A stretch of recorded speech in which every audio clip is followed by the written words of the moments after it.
Kaya manuia tawai ia me sui fa fong ta poi si ta tu ia mai lava I tambam tira ma tua ia si pa ia lava se o pitu titi ia me sui le fa no nga manu ole o pinga nga tofi le tua ia ma ro sui fu le ni tai au pa ta ro fa tu le nga fa lo ma no fa tai ia pere lo fo le tua le ai tātou iei nei vai taima le marulu ia mo fo lu sui fu manuia ia ma le no tātou mo nei fo tai fo fa fonga sa mo se tātou pa itasi ia le vaenga mana ia lena e so no e nei vai aso mo bai fo lea le mano na tunu ele olala ia kilani nei a pitonu mama fo ia Waikato ia ma se South Island o life ia fa ia la tu fo lau o le te loa vaenga lau te mantu atu, o le mawhaina mai a toki man salama na mia, o la whamai le imeli.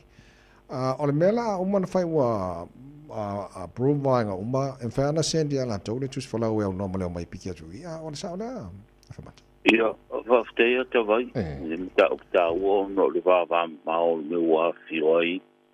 ia mana nofo ia tātou tangata. Ia, o le mesira walwhenga i mtusi whalau kau malanga mai, kilani nei ia koe malanga I mea roa whioi. O le ai e awala whaani on po ia e whaatino ai a whapeo wa mana o mia tu solau ia on the suere numero stemi on e sao no le numero. I am whainga senda ku le application form le pe portal sanga I nungol imet si imedi e wako le application form ia onga whaakumu lea, ia mai ia documents e mga omia, plafo mai le ofisa. Ia a mai anga process le tuswhala wai soka ia ama I lungo o whaatinko losi hui le kulango account, e te tongi e le tuswhala. E mai on tapena, ia ona kuria kulole le ofisa I le kapo e tresoro iai. Ia mai tracer koe le ofisa msalo e lua so taunu le kusola I lo boko se vanga na se me fafose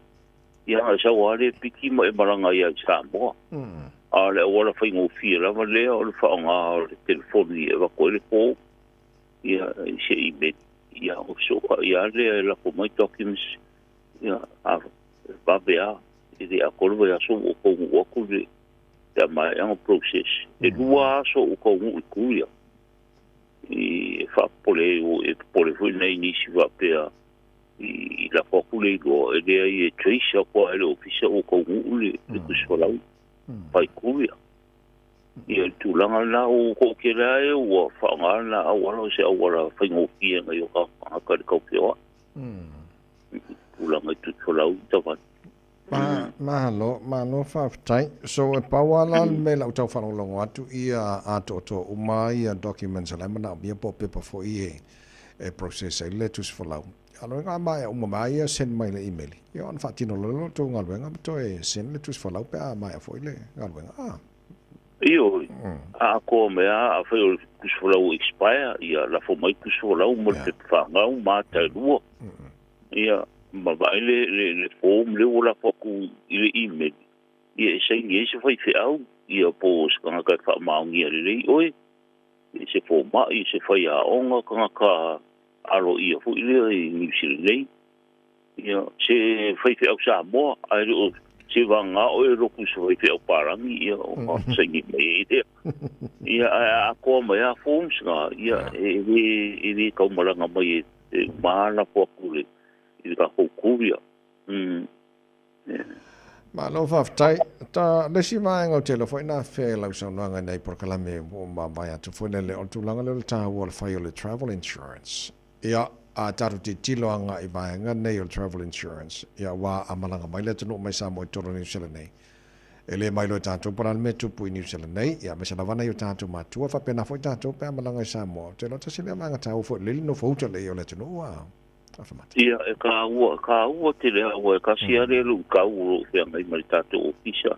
O le sulu mai o nā hia tātou tangata pe a mga o mia le whare mai. O isi ai mga o mia le ta o tongu. Pe a tu ngā te rere ngā singa seo lo maua.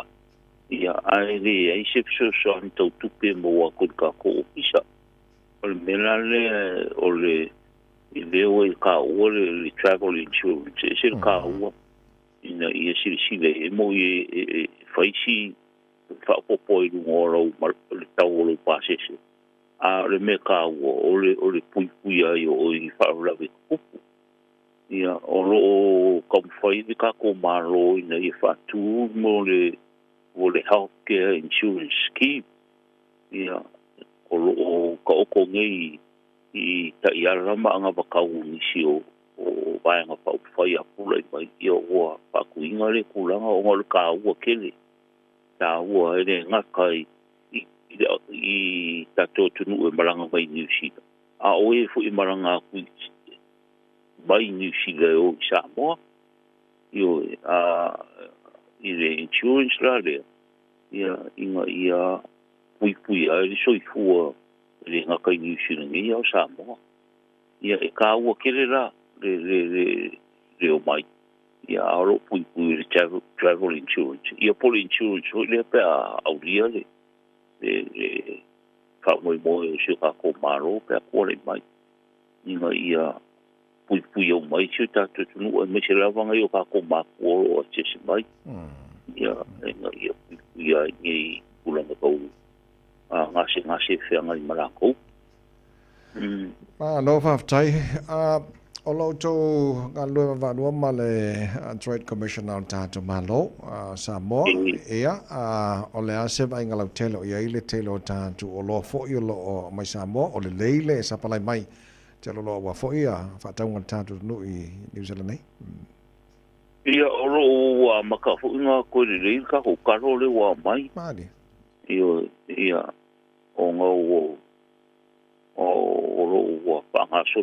le ko ia containers ka lo e o nga mai ia me se ka ro o mai pe lu le valele ia mai se ka ko o lo e lei ma me tau lima tu langa pa pena ia o le wo ia ka ko fale lo i pe e veni ni sila ia o disi fu o fale lo ia o whakawaia ia me tau lima se ka ko hu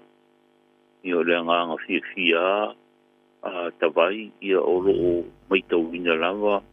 le kere o se ringi ro o aku whafongi ia onga o tātou le aro lofa ma le ngalwe o aku kamaka ingi le whatau lina o roa mai sa moa ia alkulanga fu o e fisili le trade commissioner ia ro ia i alfa fika o le tawai ia ka ko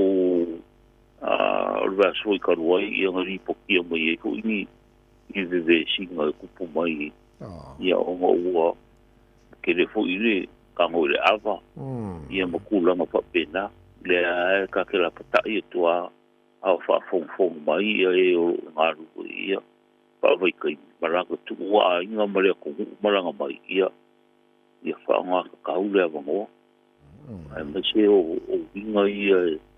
ya fa ina ia ke ngai mangaru ia me se ro ave o ba al fu o se ka ko i ngaru nga pa vai kai ia ko ngale a mio ia ko ngale tangule ava maro si mutula ma pa pena ia ai me se o ia inga bodia so kula fongo ia ma fa inga ko ira rin foi fungo ka ko maro ini sila nei ia so ni ia kula ia ai ngopo ma fa kupu vesi ia a fa inga to tula fongo ia pe fa ma foi se ka vale o pa suava ia mo kupu me i fa ora ve ka kupu le ma bia i wanga pari di wai ma wai so fu ia o tu ala lava ia ke o ko e o foi maranga mai ma manguia ke mara i nga winga fa vai te ia tau tu na ma o to ia avan ro o mo ia fa nga ka o ka poi mai a inga ia a te to o ma fa na u jambo ia ina ia fa nga ri te ia ma aro e se ma o tu langa o le avale ko po pa o le vitai o swa va ia po o misi a fainga ia ave ferma te a faina po mori e tu la po ia tūranga pa pena. Alo whaftai, o lea tau runga le tāpa kala melei tai au e telea na tā le wham na tuina langa e pe au te roi tanga te tele na watu o ta poni le tātou ofisa. O taimi fo e te tala i au tangia fo e le tanu. E ia taimi ua uma o na tu whafsenga ina. E te tala i tātou ofisa fo i lea na o whianga a whamata. O le taimi ia te tala ai o le iwa le tai au a tā puni i le whaa le fiafi. O le kaimianga e karai ka ko ofisa. Ni mo si ia e foi ai si a quale in ka como le ofisa io qui fai ko pe alo io il favela e lungo le ofisa ta vai ia e caro fa o come che hanno cara role ole agora ole fai to o ile e o coi lungo a rival ka ao ia ka ni fa le fia e tu la cara ka ofisa la so fuori anga in so for right now ma so fuori for right okay aro i quel fondi o ni me fa fosse fuori o me se la cum la vale de caffè ma ia o i fa so kai be ia ka ufficia ma lo fa te tele lo fionga le consula ta to mano sa mo ni se nei la fionga mata le malu to filau fa po ne fo tai fo ma lo fa tai mo au nang foi ya ai ma no ia fai von so ya fa te te vai mo le no lo mo pe el tanto ma lo pu i se tanto tu no ia mo ia ko i le fai vo lo sunga mo ka ko si a me se pe ngai se tanto tu no mo fe au mo tu te ni aso ia fi lo i fo i le va aso pe au dia ya le lo ko mo le ngal le tu fa so i fo ia